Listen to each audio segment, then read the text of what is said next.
नमः सिद्धेभ्यः।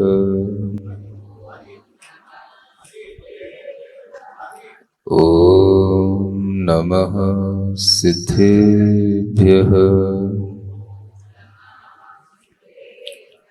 ॐ नमः सिद्धेभ्यः।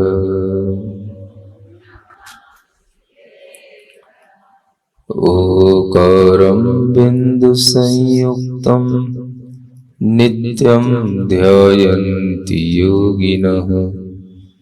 कामदं मोक्षदं चैव ओंकाराय नमो नमः।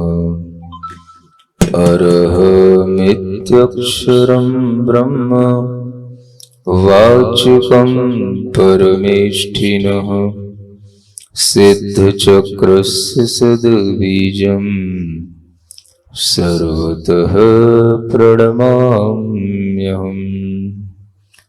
अनंतानंत सिद्ध परमेष्ठी भगवान के देवादिदेव आदिम तीर्थंकर श्री ऋषभनाथ भगवान के वर्तमान शासन नायक श्री वर्धमान महावीर भगवान के परम पूज्य आचार्य गुरुवर श्री विद्यासागर जी महाराज की, आचार्य श्री समय सागर जी महाराज की।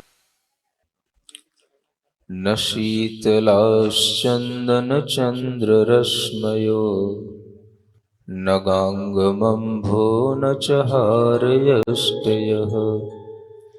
यथा मुनिस्ते नगवाक्यरश्मयः क्षमाम्बुगर्भा शिशिरा विपश्चिताम्। भगवान शीतलनाथ की स्तुति करते हुए आचार्य समंतभद्र महाराज कहते हैं, न शीतलास चंदन चंद्र रश्मया। हे भगवान, इस जगत में मुझे शीतल रूप में न तो चंदन समझ में आता है और न चंद्रमा की किरणें समझ में आती हैं। न गांग मंभो न च हार यष्टय, और ना ही मुझे गंगा का जल शीतल लगता है और ना ही मुझे मणियों की मोतियों की हारों की माला शीतलता देने वाली है। लोक में जिन चीजों को शीतल प्रदायी माना जाता है, ठंडक देने वाला माना जाता है, उन चीजों का वर्णन आचार्य महाराज ने यहाँ पर किया है। और उन चीजों का वर्णन किया है जो प्राकृतिक हैं, क्योंकि प्राचीन काल में लोग प्राकृतिक चीजों से ही शीतलता प्राप्त करते थे। आज भी लोग प्राकृतिक चीजों से ही अपने आप को शीतलता देने की कोशिश करते हैं। आज प्राकृतिक शीतलता की चीजें दुर्लभ सी हो रही हैं, और दुर्लभता की श्रेणी में ये सब चीजें आने लगी हैं। चंदन अब कहाँ मिलता है, और मिल भी जाता है तो वो कितना सा आपको मिलता है और कितनी सी शीतलता देने वाला होता है। शायद ही किसी ने चंदन का प्रयोग कभी अपने शरीर पर किया हो और शीतलता का एहसास किया हो।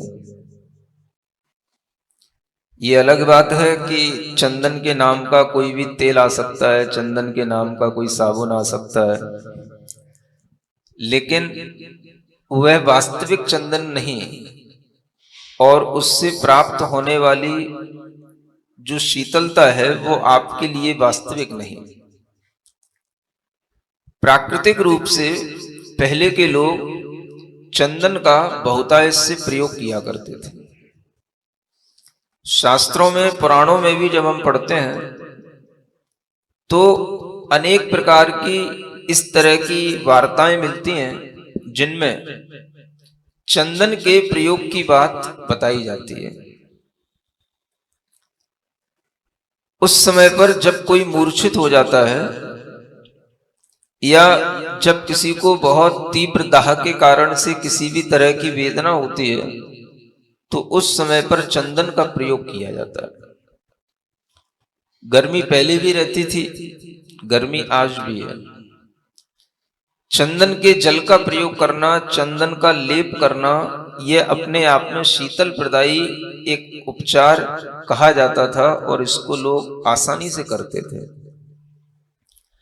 आसानी से शायद इसलिए कर पाते थे कि उन्हें ये चीजें बहुत अच्छे ढंग से सुलभता से प्राप्त हो जाती थी। आज आप विचार करें, क्या आपको चंदन सुलभता से उपलब्ध हो जाता है? चंदन कितना महंगा हो गया है। चंदन की लकड़ी आपके लिए कितनी दुर्लभता से प्राप्त होती है, और उसका लेप वास्तविक चंदन आपको मिले। लाल चंदन होता है, कहीं सफेद चंदन भी होता है, मलयागिरी का चंदन होता है। ये सब चंदन पहले जो है लोगों के घरों घरों में उपलब्ध रहता था। आज आपके लिए ये चीजें दुर्लभ हो गई हैं। अब शीतलता प्रदान करने वाली अन्य अनेक चीजें आ गई जो वास्तव में आपके लिए शीतलता देती थीं, जिनसे कोई नुकसान नहीं होते थे। ऐसी शीतल वस्तुएं तो छूट गईं और आपने अन्य अनेक तरह की शीतल वस्तुओं का प्रयोग करना प्रारंभ कर दिया, जिनके प्रयोग करने के उपरांत भी आपको हानियां पहुंचती हैं। अब आपके लिए चंदन दुर्लभ हो गया। बताओ, चंदन के लेप से कभी किसी ने शीतलता प्राप्त की हो? मिल जाता है? इतना तो कहीं नहीं मिलता होगा कि लेप लगा लो। भगवान के लिए भी, चंदन चढ़ाने के लिए भी शायद थोड़ी सी कहीं कोई लकड़ी घिसती जाती है तो वो भी मुश्किल से घिसी जाती है, और वो भी जो है कितना सा बनाते हैं जिसमें सबकी पूजा हो जाती है। यह बताता है कि जो अच्छी चीजें होती हैं वो पुण्यवान लोगों के लिए हमेशा उपलब्ध रहती थी। आज आप सब लोगों के पुण्य क्षीण हो गए हैं, जो अच्छी चीजों का लाभ नहीं होता। चंदन के भी वृक्ष आपको शायद देखने को ना मिले, चंदन की लकड़ी भी आपको कभी इस्तेमाल करने को ना मिले, तो चंदन का लेप तो आपके लिए बहुत बड़ी चीज हो गई। अब ये चंदन के वृक्ष खूब बहुतायत मात्रा में दक्षिण की तरफ होते हैं, और चंदन की लकड़ियों का प्रयोग भी खूब होता है। राम जैसे लोग जब वनवास के समय पर होते हैं तो वे वनवास में भी इन चीजों को बड़ी सुलभता से प्राप्त कर लेते हैं। आपको वनवास नहीं है, आप घर में बैठे तो भी आपको सुलभता से नहीं मिलता। लेकिन जब पुण्यवान लोग होते हैं तो उनके लिए भ्रमण करते हुए भी रास्ते में चीजें अच्छी मात्रा में मिल जाती हैं, और चंदन की लकड़ी का प्रयोग अनेक अनेक रूपों में किया जाता है। उसका आप पानी भी बना करके पी सकते हैं, उसका आप लेप भी कर सकते हैं। उससे जो शीतलता मिलती है वह वास्तविक शीतलता होती है। कोई भी तरह का आप ठंडक पहुंचाने के लिए कोई भी प्रयोग करते हैं तो वो थोड़ी देर के लिए रहता है, और अगर लंबे समय तक उसका प्रयोग करते हैं तो वह आपको नुकसान भी पहुंचाता है। आपके लिए आज शीतलता की सबसे बड़ी चीज बन गई है एसी। आपको अब किसी चीज की जरूरत नहीं है, एसी में बिठा दो, आपको शीतलता मिल जाएगी। कार में बैठो तो एसी, दफ्तर में बैठो तो एसी, घर में बैठो तो एसी। आपके लिए अगर एसी में बैठकर के बहुत देर तक काम करना पड़ता है तो उसके साइड इफेक्ट भी आपको महसूस होते होंगे। बताओ, होते हैं कि नहीं होते हैं? अगर आप 2-3 घंटे एसी में बैठ लोगे और फिर बाहर निकलोगे तो आपको बाहर की जो टेम्परेचर होगा या बाहर की जो हवा होगी वो आपके लिए बहुत ज्यादा प्रतिकूल हो जाएगी। आपके शरीर में यह एसी की जो गैसेज हैं ये इस तरह से हानियां पहुंचाने लग जाती हैं कि शरीर धीरे धीरे से अपनी जो इम्यूनिटी पावर है उसको कम करने लग जाता है। शरीर के अंदर जो अनेक रोम छिद्र होते हैं उनके माध्यम से जो स्वस्थ हवा पहुंचती है उसका जब हम ग्रहण करते हैं और उस हवा के माध्यम से जो भीतर का टॉक्सिक मैटर होता है वह जो बाहर निकलने के लिए साधन बनता है जो हमारे रोम कूपों के माध्यम से चलता है वह सब इस एसी की गैसेज के माध्यम से बिल्कुल वह क्लोज हो जाता है, वो सिस्टम नहीं बनता। तो इसको आप कभी स्वस्थ वायु मत समझना, इसमें आपको सिर्फ पड़े रहने का मन आएगा। एक्टिविटी आपके शरीर की और आपके दिमाग की दोनों ही बिल्कुल ठंडी पड़ जाएगी। इसलिए जो लोग लंबे समय तक दफ्तरों में ऑफिसों में काम करते हैं और लंबे समय तक एसी में बैठते हैं उनके शरीर ढीले होने लग जाते हैं, थकने लग जाते हैं, उनका किसी भी तरह के मेहनत के कामों में कोई उपयोग नहीं लगता। और इस तरह के जो ये साधन शीतलता को प्राप्त करने के लिए आज ये कृत्रिम साधन बन गए, ये सब हमारे लिए दूरगामी कहीं ना कहीं नुकसान पहुंचाने के परिणाम है। अनेक रोगों के शरीर में बनने के ये कारण होते हैं। पसीना निकल जाना इतनी बुरी बात नहीं है जितना पसीना का नहीं निकलना। क्या सुन रहे हो? पहले के लोग पसीना निकालते थे, शरीर में जितना पसीना निकलेगा जितना शरीर से ये टॉक्सिक मैटर बाहर आएगा शरीर में रोग बनने की स्थिति उतनी कम होगी। पहले के लोगों में आप देखते थे कि ऐसे रोगी बहुत कम मिलते थे जिन्हें हम कैंसर पेशेंट कहते हैं, जिन्हें हम किसी भी तरीके के ये गैस ट्रबल वगैरह होते हैं, तरह तरह के दर्द होते हैं, ये सब बहुत कुछ हमारी आज इस जीवन शैली के कारण से हो गए हैं जिसमें हम आरामदेह होते चले जा रहे हैं। आरामदेह का मतलब हमें बस अपनी देह को आराम पहुंचाना है। थोड़ा सा भी हमारी देह में कष्ट होने का भाव अगर आता है तो हमारे लिए कष्ट होने लग जाता है। जबकि जितना हम देह के लिए थोड़ा सा कष्ट पहुंचाएं, जितना हमारे शरीर से पसीना निकले, जितना हमारे शरीर से ये प्रयत्न होगा, पुरुषार्थ होगा, उतना ही हमारे शरीर के लिए वह अच्छा आराम देने वाला होगा। तो पसीना तो अब आजकल किसी को निकलता ही नहीं। जब पसीना निकलेगा ही नहीं, बीमारियां बाहर निकलेंगी नहीं, तो क्या होगा? बीमारियां कहीं ना कहीं तो जो बनेंगी भीतर वो घर करेंगे। जब लोग कुछ अच्छा काम करते हैं, मेहनत करते हैं, तो पसीना निकलता है तो सारी बीमारियां भी उसके माध्यम से बाहर निकल जाती हैं। अब काम कुछ करना नहीं, मेहनत कुछ करना नहीं, पसीना निकलना नहीं, तो भीतर जो बनने वाली बीमारियां हैं वह भीतर ही सिमट करके रह जाती हैं और जब कोई वो इकट्ठी हो जाती हैं तब वो कोई ना कोई एक क्रॉनिक डिजीज के रूप में हमारे सामने आ जाती है। इसलिए पहले के लोग गर्मी को भी सहन करते थे तो कहां करते थे भाई? स्थान बना लेते थे वृक्षों के नीचे, शीतल हवाओं में, है ना। थोड़ा सा गर्मी लग भी जाए, पसीना निकल भी जाए तो कोई बात नहीं, लेकिन उसके बाद में अगर थोड़ी सी ठंडी हवा लग जाती है तो उससे जो सुकून मिलता है वो दिन भर एसी में बैठने से नहीं मिलता। तो शीतलता को प्राप्त करने की ये जो विधियां थी पहले, ये हमने सब धीरे धीरे खो दी। अब ये शास्त्रों में लिखा है, चंदन चंद्र रश्मया, ना तो दिन में चंदन है ना रात में चंद्रमा की रश्मियां हैं। क्या सुन रहे हो? दिन में लोग किससे शीतलता प्राप्त करते थे? चंदन जैसी चीजों से। और भी चीजें होती हैं ठंडी चीजें, तो चंदन की तरह और भी शीतल पेय होते हैं, शीतल पदार्थ होते हैं जिनका लेपन किया जाता है, जिनका पान किया जाता है। तो दिन में तो इससे काम चलाते थे लोग और रात में चंद्रमा को देखते थे भाई शीतलता किससे मिलेगी? चंद्रमा की चांदनी में मिलेगी, चंद्रमा की किरणों में मिलेगी।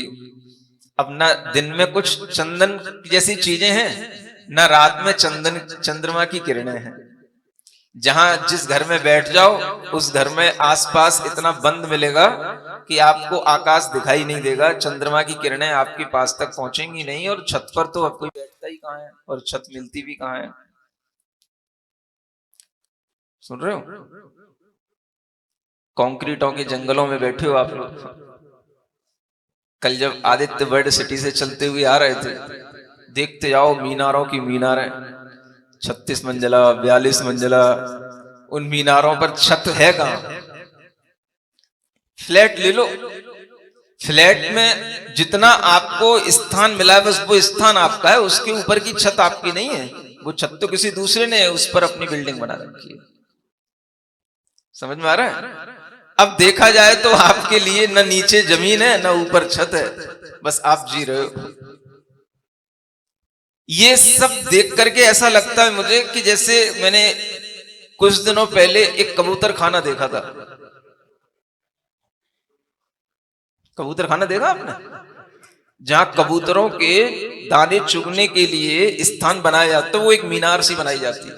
वो भी उसमें ऐसे ही कुछ होल रहते हैं छोटे छोटे, और उसमें कबूतर आकर के बैठते हैं। उनके लिए बनाया जाता है स्पेशली, ताकि गर्मी आदि के दिनों में उनको बैठने के लिए और उनको दाना चुगने के लिए एक स्थान उपयुक्त मिल जाए। सुन रहे हो? वो हो सकता है थोड़ा छोटा होगा, वो कबूतर के हिसाब से है। और आप अगर दूर से देखो तो आपके भी ये सब मीनारें, ये सब फ्लैट सिस्टम, ये सब बिल्डिंग्स, ये सब क्या बता रही हैं? ये सब कबूतर खाने ही हैं।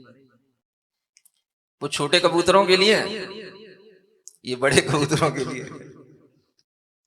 बाहर से देखो आप, ऐसा ही दिखेगा आपको, और उसमें आपको कुछ भी नहीं, बस छोटे छोटे होल दिखाई दे रहे हैं। ऊपर 16 मंजिल 25 मंजिल 36 मंजिल आप चढ़ जाओ, जाकर के रात में बस एसी में सो जाओ। ना आपको बाहर की स्वस्थ हवा मिलनी है, ना आपको कोई सनलाइट मिलनी है, कुछ भी नहीं।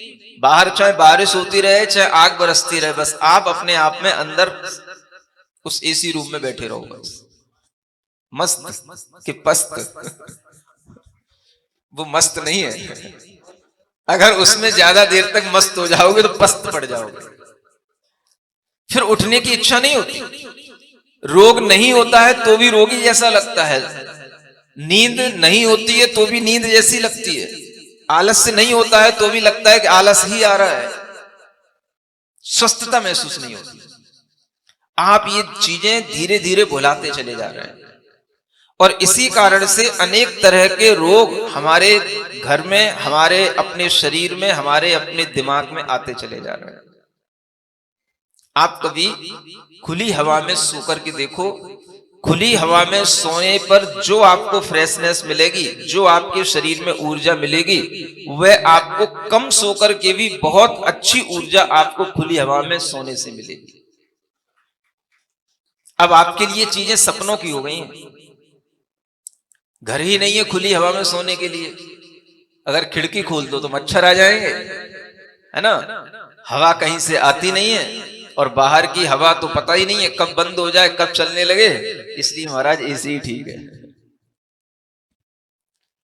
तो ये जो प्राकृतिक साधन थे शीतलता के, ये पुराने जमाने के, ये इन स्तुतियों में आचार्यों ने लिखे हैं। आचार्य भगवान की स्तुति कर रहे थे, लेकिन उन्होंने एक प्राकृतिक जन जीवन का भी इसमें चित्रण किया है, मुझे ऐसा लगा। तो मैं आपको बता रहा हूं कि पहले के लोग शीतलता प्राप्त करने के लिए इन साधनों का प्रयोग करते थे। कपूर है, चंदन है ना? ऐसे जो पेय पदार्थ होते हैं, इनके पान करने से भी आपके लिए शीतलता मिलती है। अनेक तरह के और भी पदार्थ होते हैं जिनके स्पर्श आदि से भी आपको शीतलता मिल सकती है, लेकिन वह पदार्थ यूज करना चाहिए जिससे लंबे समय में कोई नुकसान न हो। अब ये सब गैसों का काम है। एसी में बैठना माने ये सब गैसों के बीच में, ठंडी गैसों के बीच में आप बैठे हो, और गैसें कहीं ना कहीं आपके लिए नुकसान पहुंचाएंगी। अब अगर इस स्थिति में हमारा दिन भी ऐसा जा रहा है, रात भी ऐसी जा रही है, तो अनेक अनेक तरह के रोग होना तो स्वाभाविक है, क्योंकि हम प्राकृतिकता से तो अपने आप को दूर हटाते चले जा रहे हैं और कृत्रिमता में ही अपने जीवन खपाते चले जा रहे हैं। तो अपने जीवन में यह प्राकृतिक चीजें जो शीतलता की थी, यह अब बिल्कुल ही अनुपलब्ध हैं। कभी कभार भले ही हो कि आप कोई चंदन का सेंट ले आओ या चंदन का कोई लिक्विड ले आओ, और वो भी कितना प्योर होगा, वो भी कहां मिलेगा। समझ आ रहा है? तो लोग अब इन चीजों की तस्करी करते हैं। चंदन की लकड़ियां नहीं मिलती हैं। पहले सुना जाता था एक चंदन का बहुत बड़ा तस्कर था, बीरप्पन। हाँ, समझ में आया? वो पकड़ा गया था। तो लोग जो बहुमूल्य चीजें थी उनकी चोरी करने लगे। जो सब लोगों को सामान्य रूप से उपलब्ध रहती थी, उनके लिए वह उपलब्धि नहीं रही। पुण्य इतना कम हो गया कि अब हमारे लिए इस तरह की चीजें तो उपलब्ध है नहीं, और हम अपने आप को बहुत बड़ा मानने लग गए। जब आपके पास सोने के लिए छत नहीं है, चंद्रमा की किरणें आपके शरीर पर कभी पड़ नहीं सकती हैं, शीतल हवाएं आपके शरीर को छू नहीं सकती हैं, तो आप सोचो कि आपका शरीर किस तरह से सरवाइव करेगा। शरीर को वही चीजें चाहिए थी जो प्राकृतिक रूप में अच्छी होती हैं। तो बाहर की हवा गर्म भी होती है, तो भी उस गर्म हवा को भी जो है हम कभी ना कभी थोड़ा सा अगर उससे पीड़ित हो जाते हैं, तो ठंडी हवा से वह गर्म हवा से होने वाला नुकसान बहुत देर का नहीं होता, वो दूर हो जाता है। तो हवाएं कभी कभार गर्म होती थी, ज्यादातर हवाएं आपको हमेशा शीतलता देने वाली मिलेंगी। कभी कभार मई जून के महीने में 2-4 दिन के लिए कभी कोई गर्म हवा हो तो हो, बाकी आपके लिए हमेशा शाम के समय पर इतना प्राकृतिक प्रबंध अभी भी है, अगर आप उसे अपने घरों में आने दें, कि आप जब तक शीतल हवा का सेवन अपने शरीर के लिए नहीं करेंगे, आपका शरीर लंबे समय तक रोग मुक्त नहीं रह सकता। अब आपने अपने घर भी ऐसे बना लिए और मुनि महाराजों के लिए भी आपने स्थान उसी तरह के बना दिए, तो आप खुद भी रोगी होने की लाइन में खड़े हो और मुनि महाराज को भी उसी लाइन में ले जा रहे हो, और फिर कहते हो कि महाराज हमारे कॉलोनी में आते नहीं, हमारे नगर में आते नहीं, महाराज गाजियाबाद आते नहीं, दिल्ली आते नहीं। क्या सुन रहे हो? अब महाराज दिल्ली में और गाजियाबाद में क्या ढूंढ रहे हैं? क्या चाहिए? एसी में तो घुटन होती है। कहीं इस तरह के आप लोग व्यवस्थित चीजें तैयार करके रखें, जहां पर प्राकृतिक हवा हो, प्राकृतिक लाइट हो, और उस तरह की चीजों से ही जीवन थोड़ा सा चलाने की कोशिश करो। भले ही थोड़ा सा कष्ट हो जाए, भले ही थोड़ा सा वो चीजें महंगी मिल जाए, कोई बात नहीं, लेकिन आगे के लिए वो आपको बहुत अच्छी सहूलियत देने वाली। अरे भाई, पैसा महत्वपूर्ण है, अपना जीवन महत्वपूर्ण है। तो आपके लिए यह भाव होना चाहिए कि हमारे जीवन में अगर हमें रोग मुक्त रहना है, तो हमें उन्हीं चीजों का सेवन करना है जो पहले के लोग किया करते थे। चंदन चंद्ररस में, मुझे ऐसा लगता है एक दिन के लिए है, एक रात के लिए है। दिन के लिए चंदन, रात के लिए चंद्रमा की रश्मियां, और पीने के लिए ये तो लेप की चीज हो गई, गांगम अंबु, माने गंगा का जल। अब पुराने जमाने की बातें हो गई, अब कहां गंगा का जल है। न गांग बंभो न च हार यष्ट, ऐसे भी हार हुआ करते थे। हार माने हाँ, आपके ऐसे नेकलेस जो गले में पहन लिए जाए तो शीतलता दे। ऐसे ठंडे रत्न आते हैं, ठंडे मोती आते हैं, जिनके पहनने पर भी शीतल किरणें उससे निकलती हैं। चंद्रमा के प्रकाश से वो और ज्यादा शीतल हो सकती हैं। रात में अगर आप हार पहन करके लेट जाएं, तो आपके वक्षस्थल पर वह हार आपको और ज्यादा शीतलता देगा। ये एक टेक्निक हुआ करती थी पहले के। ये जो आभूषण पहनने का भी एक विज्ञान हुआ करता था, क्योंकि ठंडक आपको कहां मिलनी चाहिए? यही मिलनी चाहिए, छाती पर, हृदय पर। पित्त कहां बनता है? यहीं बनता है, यहीं बढ़ता है। गर्मी बढ़ेगी तो उल्टी कहां से होती है? तो यहीं से होती है। तो अगर आपके हृदय में शीतलता होगी, आपके कंठ के पास शीतलता होगी, तो आपके लिए अपने आप वह पित्त आदि के दोष भी शमित रहेंगे। तो इन चीजों से पहले के लोग शीतलता प्राप्त करते थे। ठंडा जल हो, जल भी किसका हो? तो शुद्ध जल हो, गंगा का हो।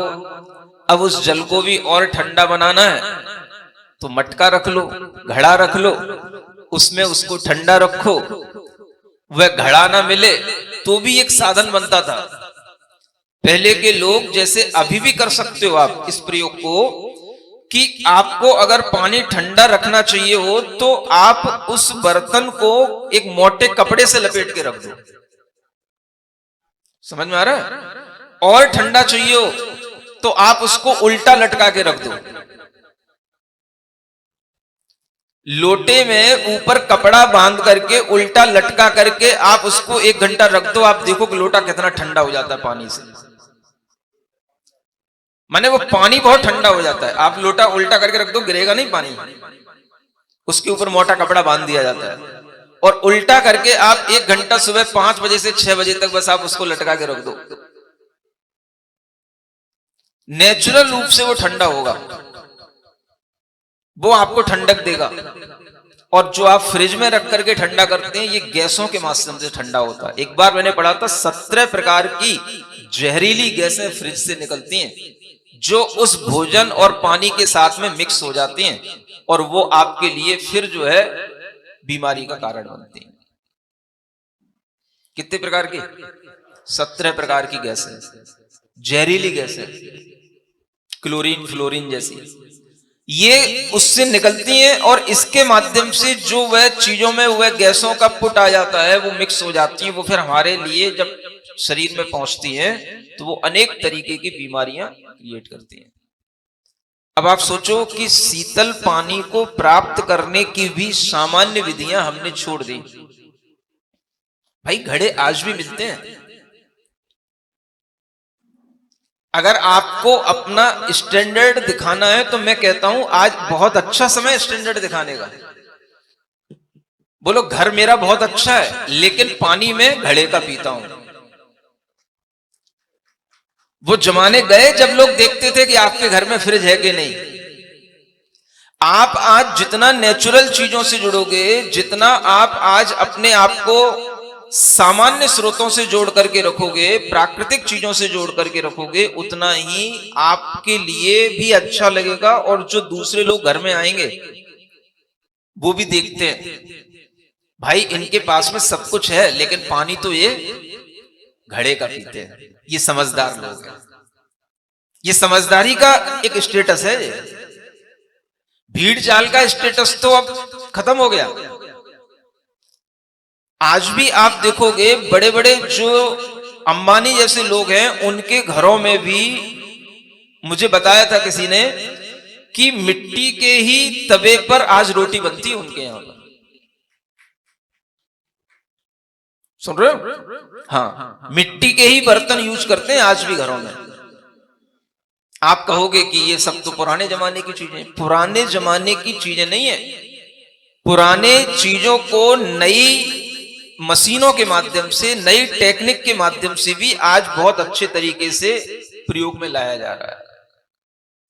तो आप अपने खाने पीने की शीतलता की चीजों के जो प्रयोग आपको करने पड़ते हैं, ये कृत्रिम रूप से आपको करना भी पड़े तो उनमें इतनी कृत्रिमता नहीं आ जानी चाहिए कि हमें पता ही ना हो कि हम कितना केमिकल खा रहे हैं, कितना हमारे लिए जहरीली गैसें हमें खाने और पीने से हमारे अंदर पहुंच रही हैं और हमें पता ही ना हो। यह जल को पीना भी अपने आप में एक शीतलता का काम है, लेकिन कौन सा जल? जो प्राकृतिक रूप से शीतल हो। रात में बर्तन को अगर बंद करके अच्छे ढंग से छत पर रख दिया जाए तो वह सुबह तक हवाओं से और चंद्रमा की किरणों से अच्छा खासा शीतल हो जाता है। उससे कोई नुकसान नहीं होगा आपको। अब छतरी नहीं है तो रखने कहां जाओगे, हवाएं ही नहीं है, कहां रखोगे, क्या करोगे? तो जो ये सिस्टम चल पड़ा है, फ्लैट सिस्टम, घरों को खरीदने का सिस्टम, ये सब उन लोगों के लिए है, लोग भले ही अपने आप को बड़ा समझें, लेकिन जिनके घर में उनके लिए न उनके पास अपनी जमीन है, न उनका ऊपर का आसमान है, वो घर ही क्या है, कबूतर खाना है। घर तो वो कहते हैं जो हम अपनी इच्छा से जमीन से लेके ऊपर तक बनवाए, उसको घर कहते हैं। तो अब घर बचे ही कहां है? बुरा नहीं मानना, अब आजकल सब लोग फ्लैटों में ही रह रहे हैं, लेकिन कोशिश ये करनी चाहिए कि हम कोई अपनी जगह इस तरह की खरीदें जहां पर हमारा ही पूरा सिस्टम हो। अपनी छत हो, अपनी जमीन हो, जमीन पर हम भले ही चाहे 2 मंजिला बनाए, 3 मंजिला बनाए, लेकिन वो अपना हो। आपके लिए इस तरह की जमीनें कहीं दूर भी मिले तो ठीक है, कोई जरूरी नहीं है कि बहुत ही भीड़ के बीच में ही रहना जरूरी है। थोड़ा सा भी बाहर निकल करके, फार्म हाउस तो सब बनाते हो, सब अपने बना बना के छोड़ देते हो, वहां पर कौन रहता है? तो वहां पर नौकर चाकर लोग रहते हैं। अपन कहाँ रहते हैं? अपन भाई डीएलएफ में रहते हैं, अपन आदित्य वर्ल्ड सिटी में रहते हैं। तो ये जो सिस्टम अपने दिमाग से आज चल पड़ा है, ये कहीं ना कहीं नुकसानदेह है, और ये हमारे जीवन में जब घुस जाता है तो फिर हमें तत्व की बात भी समझ में नहीं आती, भगवान की भक्ति की बातें भी समझ में नहीं आती, क्योंकि हम प्राकृतिक भाव से भी अपने आप को दूर कर चुके होते हैं। तो आचार्य कहते हैं, न शीतलाश चंदन चंद्र रश्मय, न चंदन न चंद्रमा की किरणें शीतल हैं, न गांग बंभो न च हार यष्टय, उन्हें सब लिख दिया, न गंगा का जल और न हार यष्टि, जिसे मोतियों का हार कहते हैं, ये कोई भी शीतल नहीं है। क्यों नहीं है? अब वो अपनी एक आध्यात्मिक यात्रा की तरफ देख रहा है, इसलिए उनके लिए चीजें शीतल नहीं है। लेकिन लौकिकता में यही चीजें शीतल मानी जाती हैं, इसलिए कहना पड़ा कि ये चीजें, हे भगवान, आपकी स्तुति करने वालों के लिए चीजें इतनी शीतल नहीं है। नहीं समझ आया? माने लोगों ने क्या मान रखा? यही चीजें शीतल हैं। तो आचार्य कहते हैं, ये चीजें शीतलता कितनी देर के लिए? जितनी देर इनका सेवन करो उतनी देर के लिए शीतल है। ज्यादा होगा तो इस जन्म के लिए शीतल है। इनसे मन को तो शीतलता नहीं मिलती, इनको थोड़ा शरीर को, इंद्रियों को शीतलता मिल जाती है, और शीतलता के जब जरूरत पड़ती है तब तो शीतल है, और जब ठंड का समय होगा तो अभी भी ये शीतल नहीं होंगी, तब अपने को जरूरत नहीं पड़ेगी इन सब चीजों की। जब ठंड का समय आएगा तो न चंदन की लकड़ी चाहिए, न चंद्रमा की रश्मियां चाहिए, न ठंडा जल चाहिए, और न ठंडा हार चाहिए। फिर तो ठंडा भी बुरा लगने लग जाता है। तो हे भगवान, हर समय पर शीतलता देने वाली, मन को शीतलता देने वाली चीज कौन सी? सुन रहे हो कि नहीं? बताऊं कि नहीं? क्या बताऊं? ये सब बताया, ये किसके लिए? ये तो अपने शरीर की शीतलता के लिए है, मन को अच्छा लगने के लिए है, ये थोड़ा सा अपना गर्मी का टाइम पास करने के लिए है। लेकिन हमेशा अपने मन को ठंडक देने वाली चीज क्या है? यथा मुनेस्ते नग वाक्य रश्मय। भगवान शीतलनाथ को मुनि के रूप में कहते हुए आचार्य कहते हैं, हे शीतलनाथ मुनिराज, आपकी जो अनग वाक्य रश्मियां हैं, अनग माने निर्दोष वचन रश्मियां हैं, वो निर्दोष जो आपकी वाणी है, उस निर्दोष वाणी का पान करने पर जो शीतलता मिलती है, वो शीतलता इन भौतिक चीजों में किसी में भी नहीं है। अब आप सोचो, ये कौन सा ज्ञान है? वाणी में शीतलता, और वो भी वाणी किसकी? जिनेंद्र भगवान की वाणी। हे मुनि महाराज, आपकी वाणी में जो शीतलता है, वो शीतलता दुनिया की इन चीजों में मुझे महसूस नहीं होती। सोच रहे हो? ये भी एक सोचने का स्तर है। वाणी से क्या मिलता है? वाणी से शब्द मिलते हैं, शब्दों से ज्ञान मिलता है, ज्ञान से हेय उपादेय का भान आता है। उससे जो भीतर शीतलता मिलती है, वह शीतलता लंबे समय तक आनंद देती है। और बाहर की कोई भी चीजें हैं, ये तत्काल में शीतलता के कारण बनते हैं, लेकिन ये भीतर तक शीतलता नहीं देती। मन के भी भीतर कोई चीज है। चलो, मन तो आपको थोड़ा सा कोई भी ठंडी चीजों का सेवन करने से मन में कोई भी ठंडक पहुंच सकती है। वैसे पहुंचेगी नहीं, पहुंच सकती, क्योंकि मन को भी लगता है हाँ बहुत अच्छा, बहुत अच्छा, बहुत ठंडा मिल गया, आज मजा आ गया। चलो, मन के अंदर ठंडकता पहुंच गई, लेकिन मन के अंदर भी कुछ है कि नहीं? मन के अंदर क्या है? अपनी चेतना, अपनी आत्मा। उस आत्मा में भी ठंडकता की जरूरत है कि नहीं? बोलो। उसमें भी आग निकलती रहती है। आत्मा के अंदर अनेक तरह की इच्छाएं, अनेक तरह की कसाएं, जिसके कारण से उस आत्मा को कभी भी शांति नहीं मिलती। आत्मा को शांति मिले, आत्मा के अंदर शीतलता का अनुभव हो, आत्मा को लगे हाँ मैं आज कुछ मिला, तो वो किससे मिलेगा? वो खाने पीने की चीजों से तो नहीं मिलेगा। आत्मा के अंदर वो तो सब पहुंचेगा नहीं। तो आत्मा क्या है? आत्मा ज्ञान की पिपासा रखती है, क्योंकि आत्मा में ज्ञान है। आत्मा का नेचर क्या है? ज्ञान स्वभाव। तो ज्ञान कहां से पहुंचे? ज्ञानी भी अगर सामने बैठा हो तो उसको देख करके हमारे अंदर ज्ञान नहीं पहुंचेगा। ज्ञान कहां से पहुंचेगा? ज्ञानी जब बोलता है तो उसकी जो वचन रश्मियां होती हैं, वो जब हमारे कानों में पड़ती हैं और वो हमारे भीतर तक जाती हैं, तो उससे आत्मा को संतोष मिलता है, उससे संतृप्ति मिलती है। समझ में आ रहा है? तो ज्ञानी लोगों को शीतलता किससे मिलती है? भगवान की वाणी सुनने से मिलती है। कितनी भी गर्मी हो, कितना भी कुछ भी तपा हुआ हो, लेकिन अगर भगवान की वाणी सुनने को मिल रहा है, चलो आज मिली शीतलता, 1 घंटा हमने भगवान की वाणी सुन ली, तो मन दिन भर शीतल रहेगा, शांत रहेगा। वो शीतलता चेतना तक पहुंचती है। इस वाणी में वो क्षमता है। वह वाणी कैसी होनी चाहिए? दोष रहित होना चाहिए। वह किसी भी प्रकार के तत्व का जो प्ररूपण किया जा रहा है, वो निर्दोषता से होना चाहिए। वह अनेकांतमयी वाणी भगवान की शीतलता देने वाली होती है। इसलिए लोग भगवान की वाणी घंटों घंटों सुनते रहते हैं। क्या सुन रहे हो? क्या सुन रहे हो? भगवान की वाणी सुन रहे हो?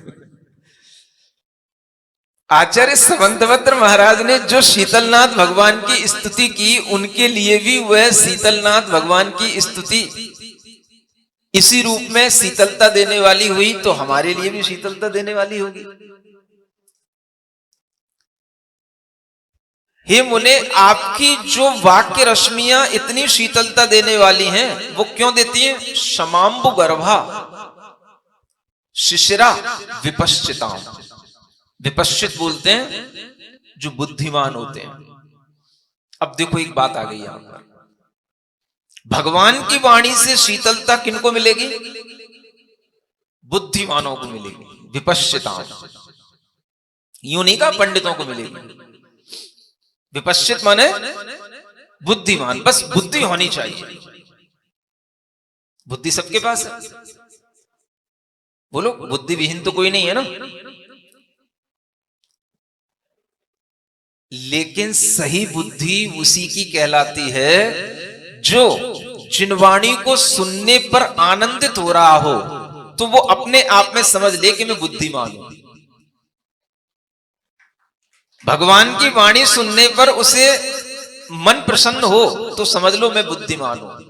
इससे कोई मतलब नहीं कि तुम्हारे 10th में कितने परसेंट थे कि 12th में कितने परसेंट थे। समझ में आ रहा है? आज के बच्चों को ये समझाया करो। 10th का रिजल्ट आ चुका है, 12th का भी रिजल्ट आ चुका है, सबको चाहिए 98% कम से कम, कम से कम, ज्यादा से ज्यादा समझ में ही नहीं आता कहां दिमाग हो गया। 89% आ गए तो बहुत कम रह गया, 80 वाली लाइन में चले गए। हमें तो 90 वाली लाइन को छूना चाहिए था, लास्ट वाली डिजिट, तब मजा आता है कहने में हमारे बच्चे के 98% रिजल्ट आया महाराज, 99.98% रिजल्ट आया।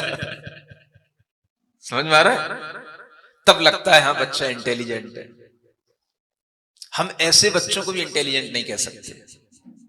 हमें सिखाना चाहिए अपने बच्चों को इंटेलिजेंट 98% से नहीं आते, 99% से कोई इंटेलिजेंट नहीं होते। आ जाए वो भी इंटेलिजेंट हो सकते हैं, ठीक है, लेकिन यही इंटेलिजेंट होने का एक पैमाना नहीं है। वास्तव में अगर हम बुद्धिमान कहेंगे तो उसको कहेंगे जिसे जिनेंद्र भगवान की वाणी सुनने में, जिन शास्त्रों को पढ़ने में, जिन वाणी प्रवचन आदि के माध्यम से उसका पान करने में जिसे अच्छा लगता हो, आनंद आता हो, प्रसन्नता होती हो, वो मेरी दृष्टि में बुद्धिमान है, वही आचार्यों की दृष्टि में बुद्धिमान। अगर आपका बच्चा कोई भी तरह की मुनि महाराज की क्लासेस जो ऑनलाइन चलती हैं उनको सुनकर किसी भी तरह के शास्त्रों को पढ़कर प्रसन्न होता हो और उसके परसेंटेज भले ही थोड़ा सा कम आ जाए, आप उसको कभी डांटना मत। इतना स्पेस अपने दिमाग में रखना, थोड़ा सा इतनी बुद्धि अपने अंदर अच्छी सी बना करके रखना, क्योंकि ये सब चीजें इसी तरह की चंदन चंद्र रश्मियों की तरह क्षणिक हैं। ये सब भौतिक और लौकिक चीजें हैं। भीतरी शांति देने वाली चीज तो वही है, अगर उसे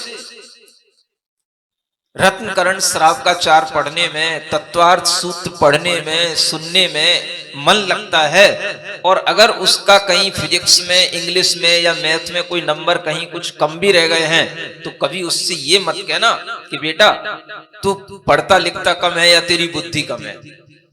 दूसरी तरफ ये भी देखना कि इसका मन अगर इस तरह से अच्छा लगता है और ये रत्नकंड श्रावकाचार पढ़ने में, तत्वार सूत्र पढ़ने में, प्रवचन सार सुनने में खुश रहता है, तो समझना ये बुद्धिमान है, औरों से ज्यादा बुद्धिमान है। ये अगर आप अपने अंदर विचार रखोगे और इस विचार से अपने बच्चे को देखोगे और आगे बढ़ाओगे, तो ही कुछ बुद्धि आगे अच्छी बनेगी, और ये सब चीजें जो बोलने में आ रही हैं ये सब उसको सुनने में आएंगी और ये सब उसके विकास में कुछ काम करेंगी। आजकल इतना ज्यादा ये एक तरह से फोबिया चढ़ गया दिमाग पर परसेंटेज का कि माता पिता बच्चे से ज्यादा परेशान होते हैं। सुन रहे हो? 45% की तो कह दिया जाए तो ऐसा लगता है उसे कितनी बड़ी धरती में घुसने लायक शर्म जैसी बात हो गई है। 45 किसके आ रहे हैं? क्यों आते नहीं अब किसी के?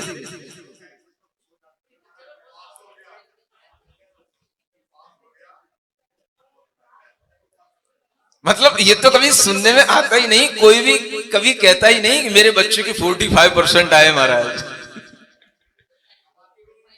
है? अब आते भी नहीं, वो लेवल ही गया। 70 से नीचे की तो कोई मतलब ही नहीं है, ये स्थिति बन गई। समझ में आ रहा है?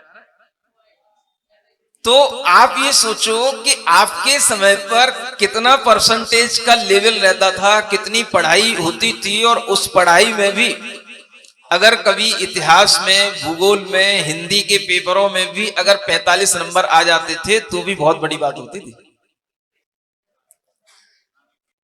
है? नहीं होती थी? समझो आप है?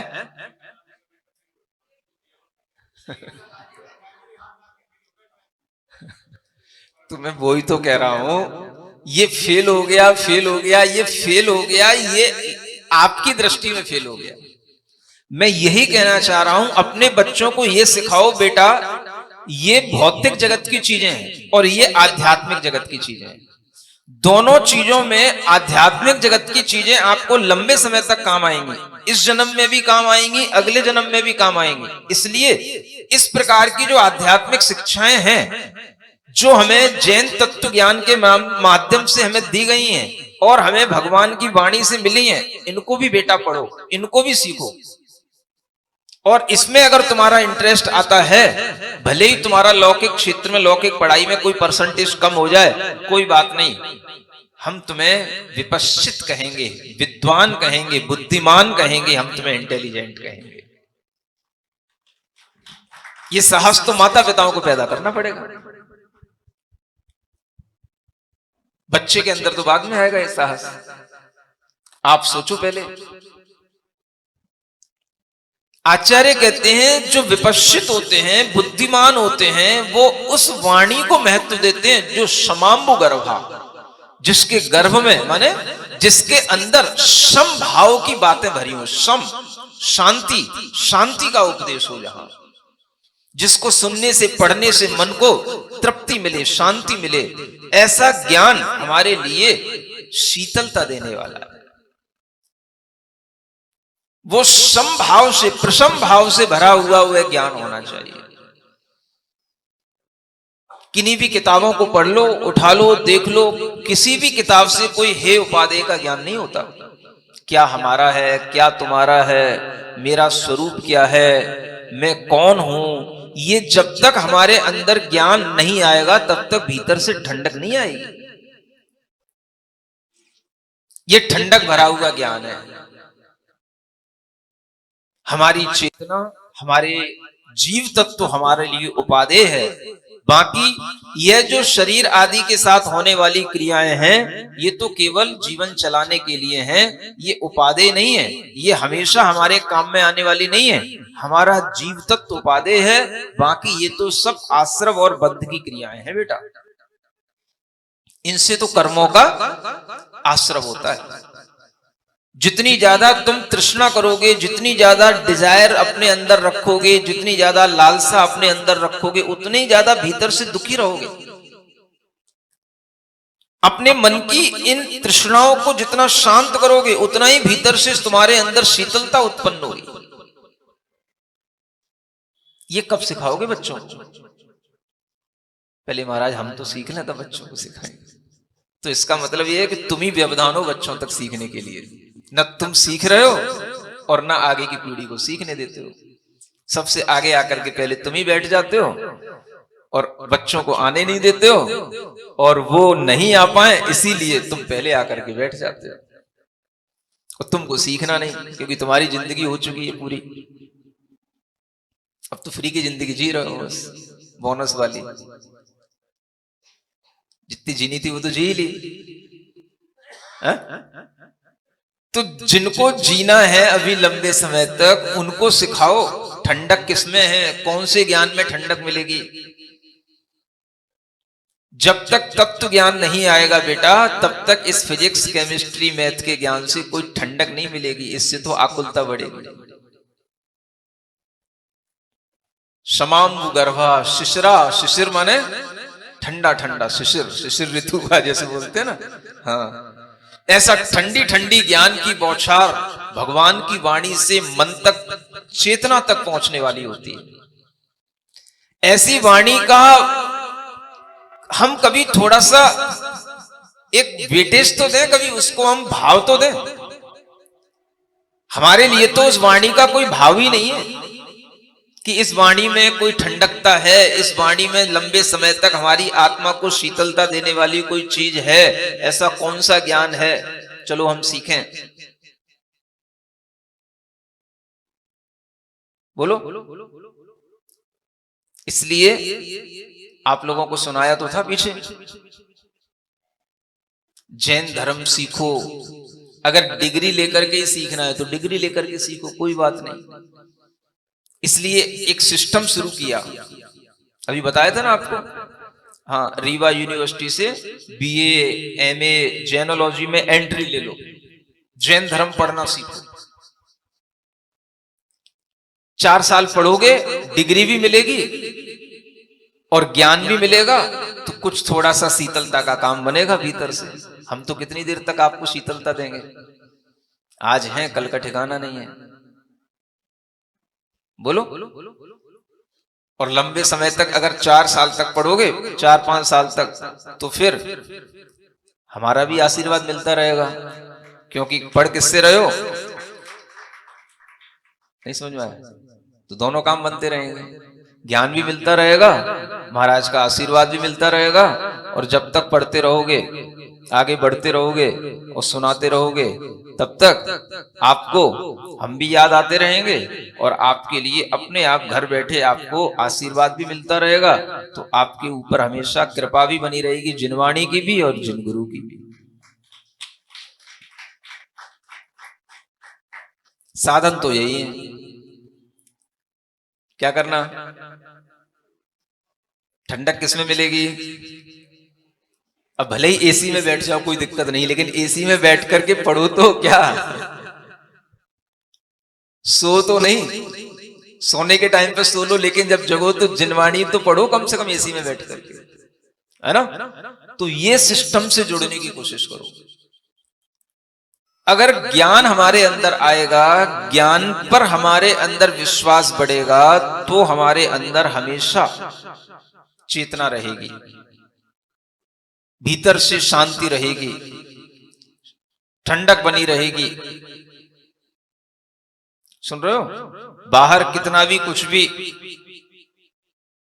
अव्यवस्थित हो रहा हो, कितना ही कुछ भी बिगड़ रहा हो, कितना ही कुछ भी हो रहा हो, तो भी यार सब ठीक है, चलता रहता है, होता रहता है, सब हो जाएगा। ठीक है ना? ये थिंकिंग कब आएगी? टाइम आया है, ये भी निकल जाएगा, ज्यादा परेशान होने की जरूरत नहीं है। अपन तो अपना ठंडक भीतर से लो। कहां से ले लेगी? जिनवाणी को पढ़ने से। अपन अपना मन स्वाध्याय में लगाओ, ज्ञान अर्जन में लगाओ। ऐसी कुछ बात बने, तब जाकर के हमारे लिए कुछ भीतर की आध्यात्मिक शांति का भाव उत्पन्न होगा। तो ठंडक चाहिए ना सबको, इसलिए मैंने यहां पर बैठ करके ठंडक वाली बात रखी आपके सामने, है ना? लंबे समय तक भीतर तक चेतना को ठंडक पहुंचाने वाली चीज। तो चेतना तो ज्ञान से परिपूर्ण है। ज्ञान अगर आपको निर्दोष मिलेगा, तो आपको भीतर से शीतलता मिलेगी। दोषपूर्ण ज्ञान नहीं होना चाहिए। दोषपूर्ण ज्ञान किनके? तो जो भी एकांतवादी हैं या छद्मस्त हैं, या जिनको अभी पूरा सर्वज्ञता जैसा ज्ञान नहीं है, उनकी चीजें पढ़ोगे तो वो सब दोषपूर्ण रहेगा। तो इसलिए जिन भगवान की, जिन मुनि की चीजें पढ़ने के लिए क्यों कहा? क्योंकि वो सर्वज्ञता की श्रेणी में आ गए। उनका ज्ञान निर्दोष हो गया। उन्होंने भीतर का अपना सारा राग द्वेष जीत करके अपना आत्मज्ञान प्राप्त करके तब लोगों को ज्ञान दिया, तो वो निर्दोष ज्ञान कहलाता है। और ये तो विज्ञान का ज्ञान है। आज कुछ कह रहा है, कल कुछ कह रहा है, कल नई खोज कुछ और हो जाएगी, तो पिछली थ्योरी बदल जाएगी, उसी में थोड़ा सा फिर और एडवांस हो जाएगा, तो सब बदलता रहता है। तो ये तो कोई स्थायी रहने वाली चीज है नहीं। ये तो केवल जॉब करने के लिए करना है, पैसा कमाने के लिए पढ़ना है। लेकिन ज्ञान तो वास्तव में आत्मा का स्वभाव है। तो वह आत्मा के अंदर ठंडक देने वाला तब होगा जब हम उसको इस तरह की जिनवाणी के ज्ञान से अपने अंदर समाहित करें। ठीक है ना? तो आप लोगों को यही भाव रखना है। क्या?